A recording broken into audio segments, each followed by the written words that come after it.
Eh, un par de preguntas. Sabemos ya que se va a citar a sesión para el próximo martes 13 a las 6 de la tarde. Sí. En el orden del día está esta iniciativa de la diputada. Sí. Entonces, preguntarle, ¿hay especulación por parte de Va por México? Porque se habla de que la iniciativa la impulsó sola la diputada Yolanda, pero vemos que la bancada del PRI en esta reunión votó a favor, no así el PAN, que votó en abstención. ¿Ustedes ven que haya el apoyo de los priistas para que esta iniciativa pueda pasar, y si el jueves ya se estaría debatiendo en pleno? Mire, yo no veo ni expongo motivos políticos de la presentación de la iniciativa, y respondo por el trámite reglamentario que le estamos dando, que es el ordinario. No se van a brincar plazos. La ley interna nos dice que respetemos un plazo de 5 días reglamentario para que circulen los dictámenes, y así será.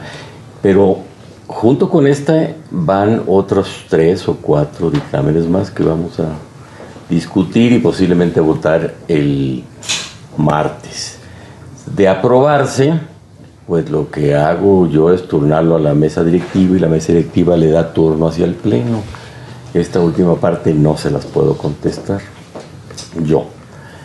Tiene un trámite reglamentario ordinario, no creo que debamos buscarle aristas políticas adentro de la Comisión de Puntos Constitucionales. El respaldo que tenga la iniciativa de una diputada respecto a su grupo parlamentario, pues es obvia y es muy legítima. Normalmente los grupos parlamentarios respaldan a sus diputados, y normalmente los diputados y las diputadas pues hacen un trabajo institucional de disciplina con los grupos parlamentarios. Eso pasa en todo el mundo. En todo el mundo hay excepciones, desde luego que sí. Pero el martes Morena la va a estar aprobando o votando a favor. Yo creo que sí. Mi opinión es a favor, porque en medio de la gran discusión que está desde hace ya tiempo acerca del papel que desempeñan las Fuerzas Armadas Permanentes y sobre la conformación de la Guardia Nacional, y ya desembocado en la discusión del viernes y del sábado respecto de si es constitucional la modificación a leyes secundarias para reubicar tareas parciales de la Guardia Nacional. En medio de esa discusión, una propuesta para prorrogar el plazo constitucional que le ha dado el Congreso al presidente de la República como un permiso excepcional, temporal, para que pueda disponer en materia de seguridad pública de las Fuerzas Armadas regulares, que son el Ejército, la Fuerza Aérea y la Marina, pues desde luego que le da mejor acomodo a la discusión, tanto aquí como en el Pleno, y desde luego en el Senado. Una reforma al artículo transitorio del decreto constitucional que creó la Guardia Nacional no es un asunto nada más de las 2 cámaras, sino de las legislaturas de los estados. Por lo que toca a las leyes secundarias, pues la opinión de nosotros pues fue muy clara y explícita ese día. Yo no recuerdo a qué horas habría pasado, quizás fue en la noche del viernes, pero nos amanecimos hasta después, cerca de las 9 de la mañana del sábado. Desquitamos la dieta. Diputado, y en este caso la Guardia Nacional, ¿quién le asignaría las funciones? Que ya las tiene, pero en este nuevo diseño. El nuevo diseño, repito en resumen mi opinión. La seguridad pública es una función de Estado distribuida entre la Federación, asignada a la responsabilidad del Ejecutivo y de los otros órdenes de gobierno estatal y municipal. La seguridad pública es una responsabilidad inicial del Ejecutivo, que tiene a su cargo muchas dependencias y a su coordinación muchas entidades paraestatales. Entre las dependencias administrativas están 17 secretarías de Estado. Una de ellas es la Secretaría de la Defensa, que no es lo mismo que el Ejército. La Secretaría de la Defensa tiene la misma naturaleza administrativa, que es un auxiliar del despacho administrativo de los asuntos que son responsabilidad del Ejecutivo, igual que Hacienda, igual que Gobernación igual que la Secretaría de Seguridad y Protección Ciudadana. ¿Qué es lo que hizo el Ejecutivo? Plantearle al Congreso una propuesta de redistribución de la seguridad pública de manera transitoria entre 2 secretarías a su cargo. Una parte de la Secretaría de Seguridad, que es el diseño y la aprobación de la Estrategia Nacional de Seguridad Pública, más la dirección de las políticas criminales de toda la administración pública, más la responsabilidad de dirigir o regir el Gabinete de Seguridad Pública. Ya la Sedena le entrega otra parte de las responsabilidades de la operación de un organismo encargado de la seguridad pública, que es la Guardia Nacional. ¿Qué le encarga a la Sedena? La parte operativa y administrativa consustancial a la operación. Entonces, así como otras tareas de vigilancia que pueda haber, por ejemplo, en materia económica, en donde la Secretaría de Economía ve una parte de las concesiones sobre recursos naturales, sobre minerías, por ejemplo, y la Secretaría del Medio Ambiente ve otra parte de esa misma tarea tan importante, que es la preservación y el equilibrio ecológico de la misma concesión, de la misma operación, de la misma minera. Así como una misma responsabilidad se puede atender por 2 secretarías administrativas, pues así está siendo en el caso de la seguridad pública. Oiga, diputado, y en este no caso... sé si me expliqué. Pues sí se explicó. Diputado, en este caso seguramente le va a llegar la iniciativa para lo del rediseño también del espacio aéreo. Esa ya la aprobamos y ya se la mandamos a la mesa directiva. Aquí la aprobamos incluso por 2/3 de los miembros, no por mayoría, por 2/3 de los miembros de la Comisión de Puntos Constitucionales. ¿En qué consiste? En que se le den facultades al Congreso Federal para que pueda legislar sobre las actividades que realice el Estado mexicano de aquí al futuro en el espacio más allá de la atmósfera, ultraterrestre le llaman. No nomás más allá de la atmósfera, ultraterrestre, porque también en un futuro, pues en el satélite de la Tierra también podrá haber actividades. Diputado, entonces, es eso nada más, una atribución al Congreso para que legisle a futuro en una materia pues que está desconocida hasta hoy por la Constitución. Pero ahí, ¿qué función tendría la defensa? Y junto con la Huerta, porque pues ellos son los encargados de... No, eso todavía no está, eso todavía no está discutido, definido.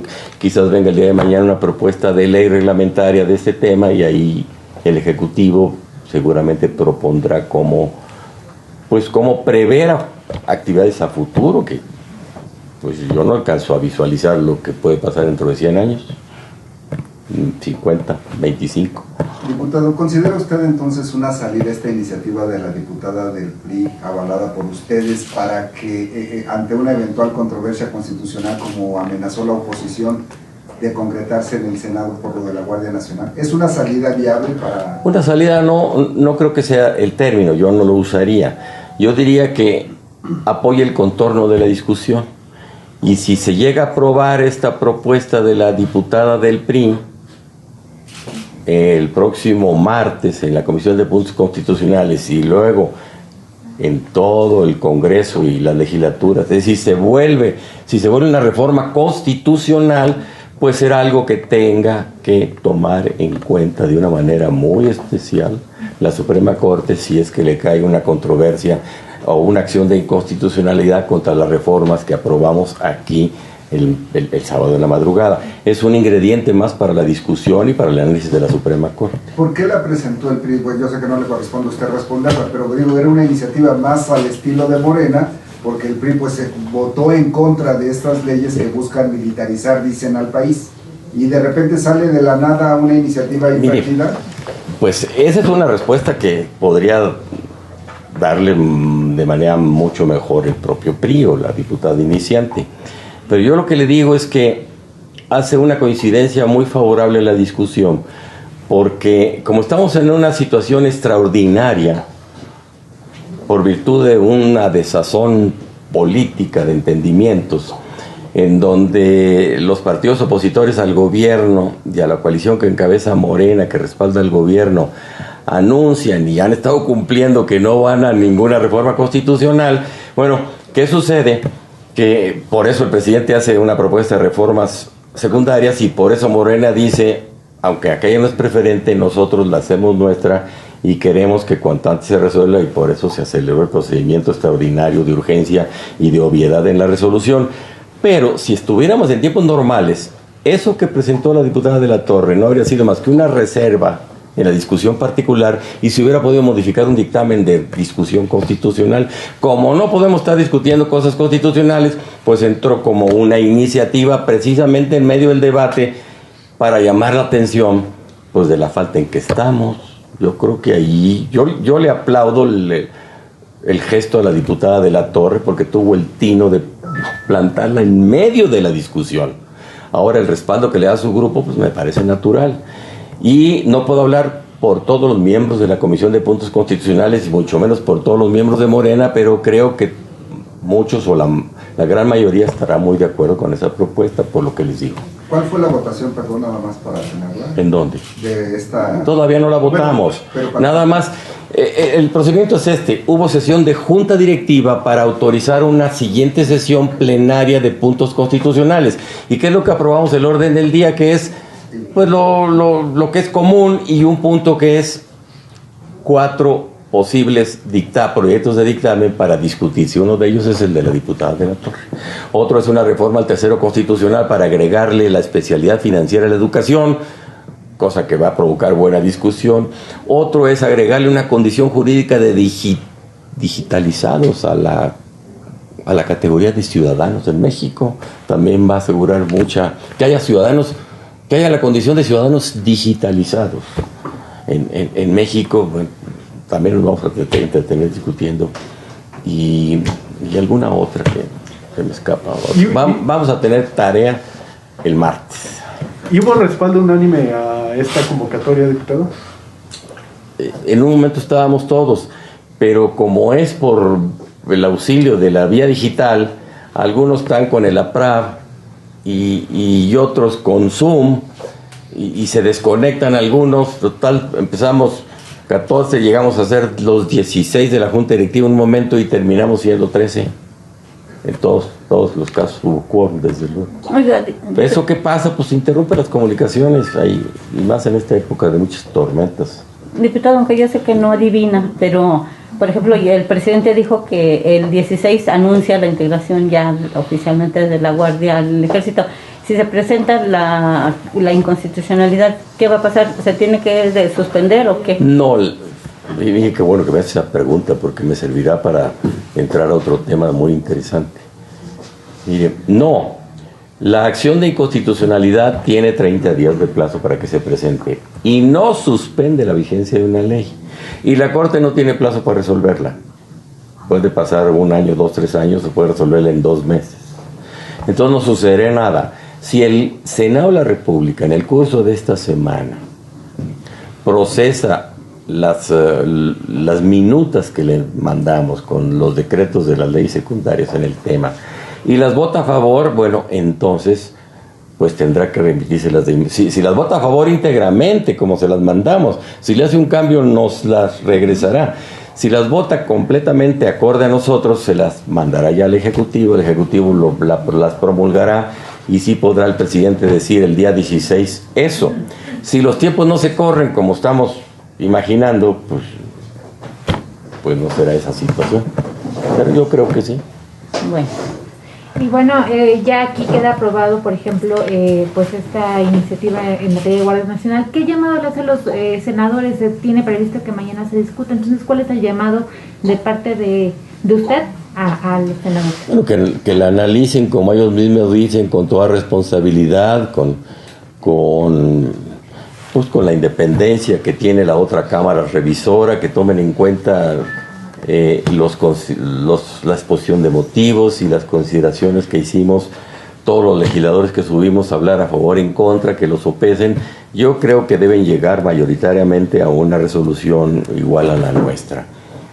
Eso es lo que creo. Alguien que dice que es mayoría simple, ¿no? Con los puros votos de... No mayoría simple, es mayoría absoluta, que es la mitad más 1. La mayoría simple es más que los demás. Bueno. Puede estar dividida en 3 la votación. Pero la mayoría absoluta es la que requiere la Cámara, la Constitución, es decir, la mitad más 1, cuando menos. No, la mitad más 1 es La mitad de 128, ¿cuántos son? Ah, sí, 65, dice usted correcto. Le iba a decir como Peña, no, menos 66. Muchas gracias. Diputado, yo nada más preguntarle. ¿Cómo está? Hola, Maxi. Maxi Peláez de Chiapas. Sí, a sus Diputado, órdenes. preguntarle, a ver, ¿es curarse en salud para darle paso a la iniciativa constitucional que está presentando la diputada Yolanda de la Torre? Porque piensan que se les va a caer si se aprueba en el Senado lo de la Guardia Nacional, que sea inconstitucional como señala la oposición. Pues mire. O qué caso tendría, en dado caso, si tienen la certeza de que es legal lo que se hizo y que pase en el Senado tal cual, ¿qué caso tendría entonces? Eso ya lo contesté, me hicieron la pregunta de otra manera y ya lo contesté. Pues no, el proceso legislativo no está enfermo, tiene pausas y no nos ha permitido discutir cuestiones constitucionales. Por eso la necesidad de proponer algo menor a una reforma constitucional y distribuir con leyes secundarias la función de la seguridad pública entre varias secretarías de Estado que son unidades auxiliares dependientes del despacho de los asuntos del presidente. El Poder Ejecutivo se deposita en una sola persona, El presidente de la República es responsable de lo que hagan las 17 dependencias más las 200 entidades paraestatales. Responsable directa o indirectamente según el caso. Tiene para su auxilio a varias dependencias y a muchas otras entidades. ¿Qué pasó ahí? Bueno, es un ingrediente más, les decía, que sirve para una discusión más cabal, más amplia, y yo creo que la Corte tendrá ahora más información, más rica información, para resolver si eventualmente llega a sus manos una acción de inconstitucionalidad. Okay. Pero nadie se cura en salud porque nadie está enfermo. O sea, ¿no temen que sea inconstitucional? Mi opinión, la reitero, es que si es constitucional en la medida en que no modifica el decreto de marzo del año 19, solo redistribuye la tarea de la seguridad pública entre dos secretarías dependientes del despacho del Ejecutivo. Ese fue mi argumento. Ahora hay muchos que piensan lo contrario, y tan es así que votaron en contra, o lo hacen porque de veras son estudiosos del derecho, o porque son solidarios con una posición política de sus grupos parlamentarios, pero votaron en contra. Bueno, esto desde luego que ayuda a mejor discutir para adelante, ¿no? Es un ingrediente favorable para la buena discusión. Okay. Y por otra parte, preguntarle, ya hay 4 ministros hasta este momento que se han pronunciado por inaplicar el 19 de la Constitución. Mire, en materia de prisión preventiva. Yo le digo lo siguiente: la prisión preventiva es algo que debemos revisar en la sede del Congreso mexicano, que es facultad del legislativo modificar la Constitución. Que resolver en la Corte que un párrafo de la Constitución no se aplica es prácticamente lo mismo que derogarla, porque va a ser una orden para los tribunales colegiados y una orden para los jueces de distrito para que no apliquen un segundo párrafo del artículo 19. Creo que eso no le corresponde a la Suprema Corte. El solo hecho de presentarlo agravia al Poder Legislativo. Ajá. Y si hay 4, deberían ser todos los que entraran en razón de que eso no le corresponde hacer al Poder Judicial. Incluso tienen una sentencia del año 15, me parece, o 19, que resolvía esta cuestión. Ya había dicho que prevalece la Constitución por encima de los tratados internacionales y que no debe un tratado provocar que se revise la Constitución. Y ahora estarían dando marcha atrás al propio criterio que ellos tienen. Entonces, pues, ¿qué le digo? El derecho es opinable, no es una ciencia exacta, y acabo de dar mi opinión. ¿Y qué les pueden hacer? ¿Qué les pueden hacer a los ministros? ¿Quiénes? Desde el ámbito legislativo. ¿Quiénes? ¿Nosotros? Sí, o del mismo judicial. Pues mire, ¿Los van a llevar a juicio? su pregunta es muy difícil. Por lo pronto vamos a esperar a ver qué resuelve. Pero, a ver. Yo ya le dije que me parece una violación a la división de poderes. Le dije que no tienen facultades para arrogarse esa atribución de revisar la Constitución y confrontarla con otra parte de la Constitución y declarar cuál parte debe prevalecer. Esa es mi opinión. Vamos a ver qué dicen los ministros, y después de que resuelvan, pues yo creo que el Congreso tendrá que hacer una seria reflexión para poner con claridad en la letra constitucional qué le toca hacer a la Corte y qué le toca hacer al Congreso. Pues tienen facultad de... Porque en estos temas la división da para discutir y aquí estamos. Pero sí podrían ser sujetos de algún juicio político, un desafuero, o sea... Yo no puedo adelantar esa Digo, porque cuando se viola la Constitución lo establece precisamente la propia Constitución y la Ley de Servidores Públicos, a la que también están sujetas los ministros. No adelanto ninguna respuesta categórica en ese sentido, pero da para discutir ese punto. Se estarían, digo yo, afectando los intereses fundamentales del Estado mexicano, que es, entre otras cosas, la división de poderes, que es finalmente una institución republicana. Pero esto es discusión política, aunque está enmarcada en lo jurídico, es una discusión política, es un poder frente a otro poder. Yo creo que no es tan fácil entrar ahora a ese tema, ¿no? Diputado, entonces habría, no sé si está escrito, porque no me acuerdo, en la Constitución, de que la Suprema Corte tiene la facultad de interpretar las leyes, y si esta es una interpretación que están haciendo ellos, ¿por qué los habrían de sancionar? Porque no está interpretando la ley, está interpretando la Constitución para modificar o desaplicar una parte de la Constitución. Si tienen la facultad de revisar las leyes y compararlas con el texto constitucional e incluso abrogarlas o derogarlas, pero no con la letra constitucional. Y entonces aquí en el Congreso, pues ustedes estarían abiertos a analizar esta... Desde luego que sí, lo que decíamos en un pronunciamiento que hizo el grupo parlamentario de Morena y que respaldaron otros grupos parlamentarios es que aquí podemos analizar todos los buenos argumentos que tengan los señores ministros, pero aquí en el Congreso.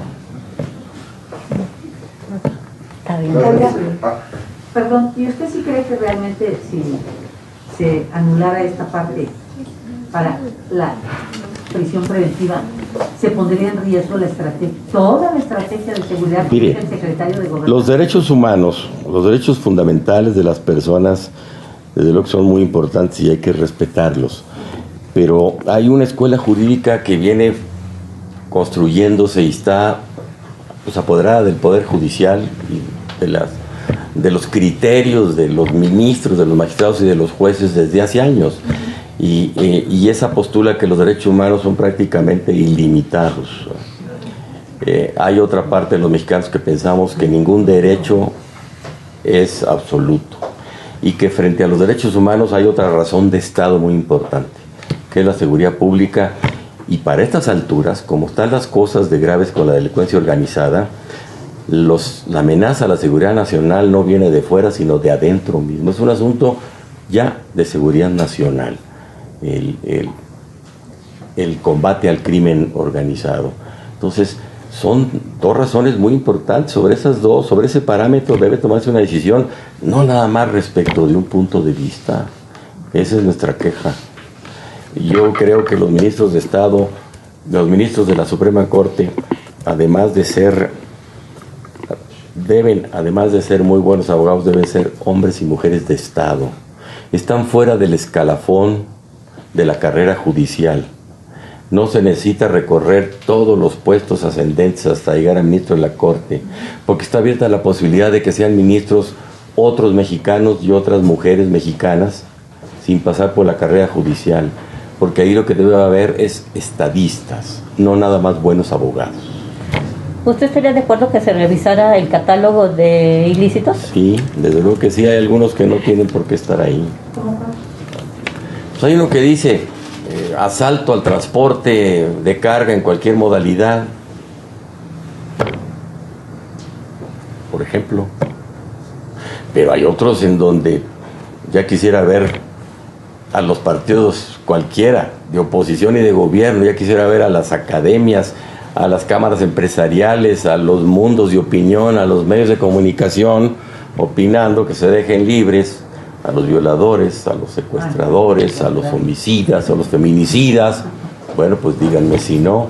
Además, la prisión preventiva oficiosa no es exactamente algo en automático, porque si el juez no la decreta como tal, sí tiene que analizar si hay responsabilidad del indiciado y si hay pues los elementos, como se decía antes, del cuerpo de delito, como se dijo después, del tipo criminal, Es decir, el juez tiene que vincular a proceso a una persona. Si el delito por el que lo vincula es un delito que está enlistado en la Constitución como prisión preventiva oficiosa, entonces sí, en automático estará siguiendo el proceso en la cárcel, pero necesita que haya un análisis del juez que lo vincule por ese delito. No es tan automático, no es nada más porque diga el Ministerio Público a este lo acuso de feminicidio. No, el juez tiene que aceptar que hay indicios suficientes para vincularlo a proceso por el delito de feminicidio. Aparte está la otra fórmula para decretar la prisión preventiva por razones que se llaman, pues en la teoría, justificadas. Es decir, que el juez, además de que es un delito que no está en la lista de los oficiosos, debe analizar lo que le dice el Ministerio Público, que es una persona que pone en peligro a la víctima o a los testigos o al desarrollo de la investigación, o que se puede escapar, o que es un reincidente. Esa es otra fórmula para decretar la prisión preventiva oficiosa. Y no me pregunten más de este tema porque yo no soy penalista. Está bien, pues. No me descoso ahorita. Pues ya ni le vamos a preguntar. Gracias, diputado. A ustedes. Gracias. Gracias.